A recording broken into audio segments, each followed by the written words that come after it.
ভোটের দিন যারা ভোটের বিভিন্ন কাজের সঙ্গে যুক্ত থাকেন, যেমন হচ্ছে গিয়ে ভোট কর্মী, ভোটের ব্যবহৃত গাড়ির চালক, তারা কিন্তু সাধারণত ভোটের দিন নিজের বুথে গিয়ে ভোট দিতে পারেন না। তারা পোস্টাল ব্যালট এবং ইডিসি এই দুটো শব্দের সঙ্গে পরিচিত। পোস্টাল ব্যালট সাধারণত তাদেরকে ইস্যু করা হয় যারা ভোটের দিনকে যে বিধানসভার ভোটার সেই বিধানসভার বাইরে কোথাও গিয়ে ভোট করাচ্ছে।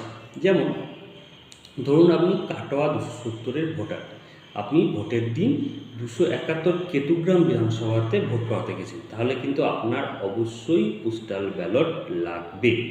কিন্তু যারা গাড়ি চালান, মানে ভোট কর্মীদেরকে ডিসিআরসি থেকে বুথে নিয়ে যান, তারা সাধারণত দেখা যায় যে বিধানসভার ভোটার সেই বিধানসভাতেই ভোটের দিনকে থাকে।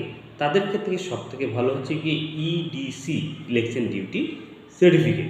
এই ইলেকশন ডিউটি সার্টিফিকেট যদি তিনি আরোর কাছ থেকে ইস্যু করিয়ে নেন, তাহলে সেই গাড়ি চালক ভোটের দিনকে তার নিজের বুথ বাদে যে কোনো বুথে, তার বিধানসভার যে কোনো বুথে গিয়ে ভোট দিতে পারেন।